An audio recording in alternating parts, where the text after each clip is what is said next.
مشاهدينا الافاضل، اهلا ومرحبا بكم. نشرة اخبار الفضاء الاريتريه لهذه الفتره يصحبكم فيها محمود عبد الله بكفاح، ونستهلها باهم وابرز العناوين. السدود المتواجده في جلب حسين في الدفع بالتنميه الزراعيه.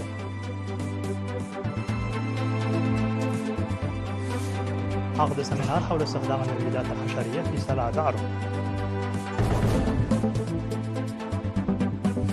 إدارة مديرية كركبة تحث المواطنين للاستفادة من فرص التعليم المتاحة. مواجهة أمريكية روسية في مجلس الأمن بشأن سوريا.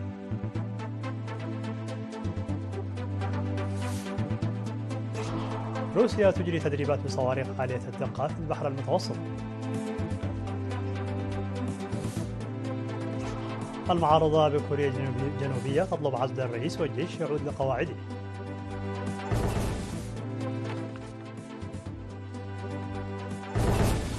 مرحبا بكم من العناوين إلى التفاصيل. تسهم السدود المتواجدة في مديرية جلب في تنمية المزارع والبساتين بعد تخزينها كمية كافية من المياه بفضل الهطول الجيد للأمطار في موسم الخريف الماضي. وأفاد خبير تنمية البذور في المديرية السيد برخت مبرهته امتلاء أكثر من 10 السدود المتواجدة في المديرية وازدياد نسبة المياه الجوفية بشكل ملحوظ، مما شجع المزارعين على الاجتهاد ورفع الإنتاجية الزراعية في تنمية الخضروات والفواكه. وأشاد السيد برخت بجهود المزارعين في تلبية الطلبات المحلية من المنتجات الزراعية لتطال متطلبات أسواق كرن والأسواق المجاورة. وأشار السيد برخت إلى صيانة المدرجات الحوضية والمحافظة على القابات وبذل جهود لمنع امتلاء الخزانات والسدود بالتربة المنجرفة. هذا ويوجد في مديرية جلب أكثر من 400 مزارع ينشطون في تنمية حوالي 250 هكتارا.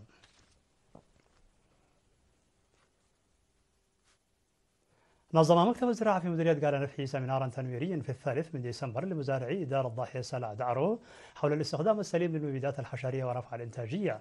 وناشد مسؤول الزراعة في المديرية السيد هبت مريم أميناي ناشد المزارعين لاستخدام المبيدات الطبيعية، لأن المبيدات الكيميائية المستخدمة تؤثر سلبا على الإنسان والحيوان والبيئة. وذكر المهنيون في السمينار الأضرار التي تلحقها المنتجات الزراعية الملوثة بالمبيدات الحشرية الكيميائية على صحة العمال والمستهلكين والماشية بالأمثلة، مذكرا المزارعين بضرورة ممارسة أساليب أكثر سلامة لمكافحة الآفات واتباع أسلوب تناوب المحاصيل واستخدام البذور المحسنة والأسمدة والمبيدات الطبيعية. ودعا إلى القيام بعمليات مراقبة جادة للسيطرة على واردات المبيدات بطريقة غير مشروعة، وقدم توضيحا مفصلا عن الاستخدام والاحتياطات الواجب اتخاذها عندما تكون المبيدات الكيميائية هي الخيار الوحيد.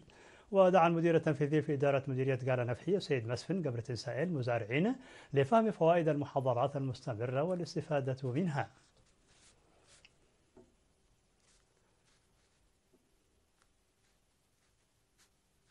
نظمت إدارة إقليم القاشبركة دورة تدريبية لأعضائها في الفترة من 25 وحتى 30 من نوفمبر الماضي في إدارة الوثائق والسجلات. وأوضح المدير العام لقسم الإدارة والمالية السيد قبر سلاسي نقاش في ختام الدورة التدريبية الهادفة لتدريب العاملين في حفظ السجلات أهمية الدورة التي شملت أساليب إدارة الوثائق والسجلات وتنظيم الوثائق ومراقبتها، وحفظ الوثائق والسجلات والعناية بها، والوثائق الإلكترونية وأهميتها، وعملية تنقيح في إدارة الوثائق والسجلات. وذكر ممثل الخريجين أن التدريب الذي قدمه أعضاء مركز الجبهة الشعبية للديمقراطية والعدالة للبحوث والتوثيق سيعزز معرفتهم المحدودة وسيساعدهم على إحداث تغييرات إيجابية في عملهم بطريقة علمية. وقال حاكم إقليم القاشبركة السفير محمود علي حروي أن التدريب جزء من المبادرات التي يتم اتخاذها لتعزيز قدرات الأعضاء وتعزيز أساليب العمل الكفؤ والفعال.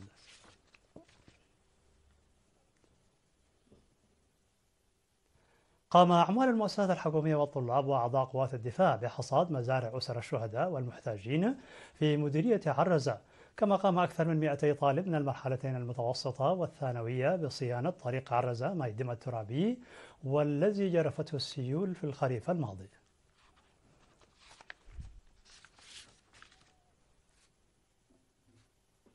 حث مدير مديرية كركبة السيد عبد الكريم إدريس المجتمع في لقائه بالمواطنين للاستفادة من الخدمات التعليمية المتوفرة نظرا إلى عدد الطلاب المسجلين بالمدارس هذا العام، مذكرا الأعيان ورجال الدين وإدارات الضواحي للدفع بهذا الموضوع بوعي وجدية. وأكد المشاركون التكاتف لتعزيز مشاركة الأطفال في المقاعد الدراسية، موصين لجان أولياء الأمور بالاجتهاد في هذا العمل. هذا وتبعد مديرية كركبت 115 كيلومترا من قردات شمالا، وتشمل 13 إدارة ضاحية تسكن فيها حوالي 43 ألف مواطن.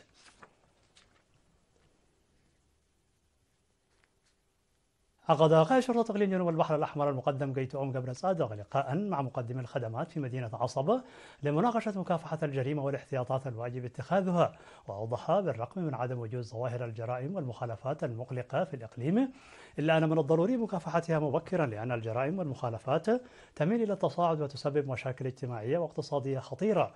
وذكر مقدم الخدمات بضرورة تجنب الإهمال الذي يدعو إلى السرقة وغيرها من الجرائم، وتوخي الحذر عند تعيين الموظفين وإيداع الأموال والممتلكات بصورة جيدة.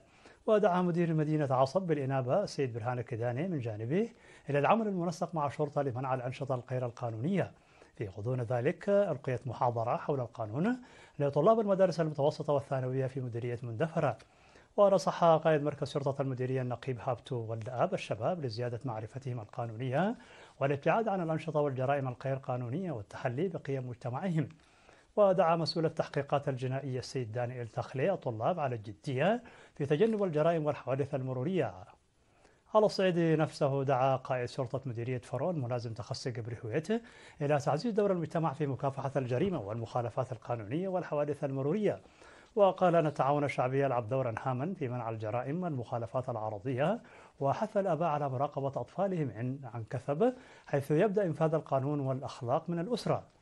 من جانبه أوضح مسؤول التحقيقات الجنائية سيد ميكائيل يماني أن الجرائم والمخالفات المرتكبة في الأشهر التسعة الأولى من عام 2024 انخفضت بنسبة 39% في الجرائم وبنسبة 40% في المخالفات مقارنة بالعام السابق.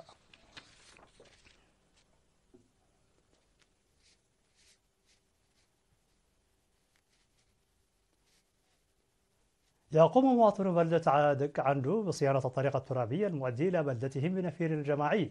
وأشاد مدير ضاحية دك عندو السيد تسفى يسوس بخري بالمشاركة الواسعة والجادة للمواطنين في صيانة الطريق الترابي المؤدي إلى البلدة والبالغ طوله حوالي 12 كيلومترا بمشاركة 220 مواطن يوميا في العمل.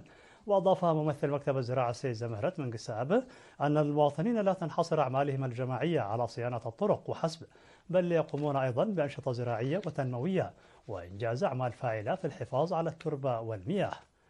تقع ضاحية دك عندو التي يتجاوز عدد سكانها 2000 مواطن في منطقة عنسبة لمجلي على بعد 25 كيلومترا من مدينة عيلة برعد جنوبا.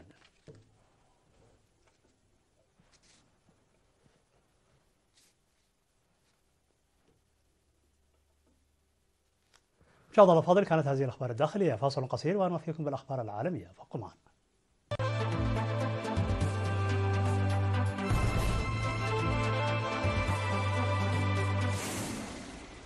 مرحبا بكم. على الصعيد العالمي، اشتبكت الولايات المتحدة وروسيا خلال اجتماع المجلس الأمن الدولي عقد في نيويورك بسبب التصعيد المفاجئ للقتال في سوريا، إذ اتهمت كل منهما الأخرى بدعم الإرهاب. وبدأت فصائل المعارضة السورية المسلحة هجوما عسكريا حمل اسم عملية ردع العدوان، هو الأوسع منذ سنوات سيطرت خلاله على مساحات واسعة ومدن وبلدات رئيسية شمال غربي البلاد، شملت معظم مدينة حلب بما فيها مطارها الدولي، واستكملت سيطرتها على كامل مساحة محافظة أدلب وعشرات القرى والبلدات في ريف حماة، وباتت على مشارف مدينة حماة.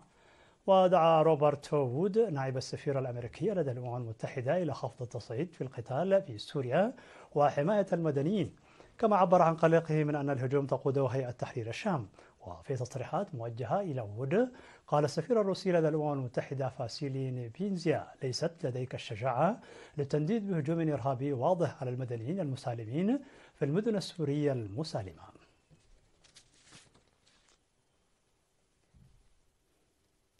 أعلنت موسكو أنها أجرت تدريبات تتضمن إطلاق صواريخ، من بينها صواريخ فرد صوتية في شرق البحر الأبيض المتوسط. وقال بيان صادر عن وزارة الدفاع أن القوات البحرية الروسية أجرت مناورات في الجزء الشمالي من البحر المتوسط خلال الفترة من الفاتح من ديسمبر وحتى 3 من ديسمبر، وأطلقت صواريخ عالية الدقة باتجاه البحر والجو في إطار اختبار أساليب العمل المشترك للقوات البحرية والجوية الروسية. وأكد البيان أن الأهداف المحددة تلقت ضربات مباشرة، مضيفة أن هذه التدريبات التي كانت مخططة مسبقا جرت برئاسة قائد القوات البحرية الروسية الأميرال ألكسندر مويسيف، وشارك فيها أكثر من 1000 جندي و10 سفن و24 طائرة، من بينها مقاتلات من طراز ميغ 31.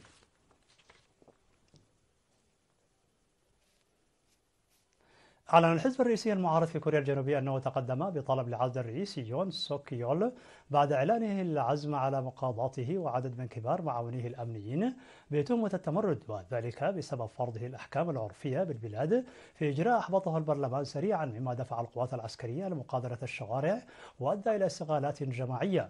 وقال ممثلون ل6 أحزاب تقدمها الحزب الديمقراطي وهو أبرز أحزاب المعارضة في خطاب مباشر: لقد تقدمنا بطلب العزل تم تحضيره على عجل، مشيرين إلى أنهم سيدرسون موعد طرحه على التصويت، والذي قد يحصل الجمعة المقبل على الموافقة. كما قال الحزب الديمقراطي في بيان أنه سيرفع دعوى بتهمة التمرد على كل من رئيس الجمهورية ووزيري الدفاع والداخلية وشخصيات رئيسية في الجيش والشرطة متورطة في إعلان حالة الأحكام العرفية، مشيرا إلى أن المعارضة ستسعى كذلك إلى عزل الرئيس عبر محاكمته برلمانيا. وخلال اجتماع طارئ للمشرعين المعارضين الذين يشكلون الأغلبية في الجمعية الوطنية، أعلن الحزب الديمقراطي أنه سيبدأ على الفور إجراء عزل يون ما لم يتنحى من تلقاء نفسه. في الخبر الأخير، قالت الصين أنها حظرت صادرات مواد متعلقة بمعادن الغاليوم والجرمانيوم والأنتيمون التي لها استخدامات عسكرية محتملة إلى الولايات المتحدة، وذلك قادت حملة إجراءات أمريكية صارمة على قطاع أشباه الموصلات في الصين. ووفقا لرويترز، عزت وزارة التجارة الصينية قرارها بشأن المواد ذات الاستخدام المزدوج في التطبيقات العسكرية والمدنية إلى مخاوف تتعلق بالأمن القومي، ويتطلب القرار الذي دخل حيز التنفيذ فور إعلانه مراجعة صارمة أيضا بشأن عناصر الجرافيت التي يتم شحنها إلى الولايات المتحدة الأمريكية.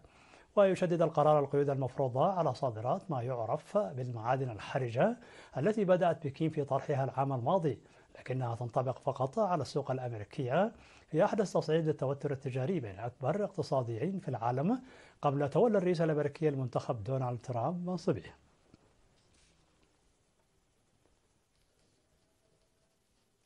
في نهاية النشرة لكم تذكير بأبرز ما جاء فيها من عناوين. السدود المتواجدة في قلب تسهم في الدفع بالتنمية الزراعية.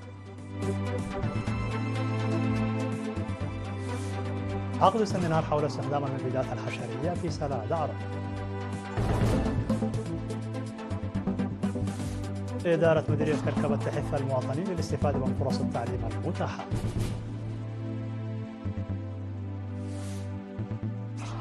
مواجهة أمريكية روسية في مجلس الأمن بشأن سوريا.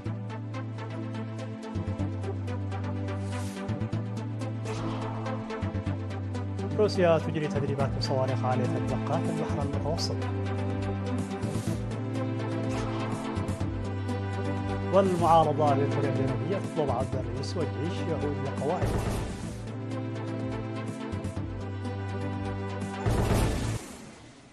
مشاهدينا الأفاضل، بهذا نكون قد وصلنا بكم إلى نهاية النشرة. شكرا على حسن المتابعة، دمتم بألف خير.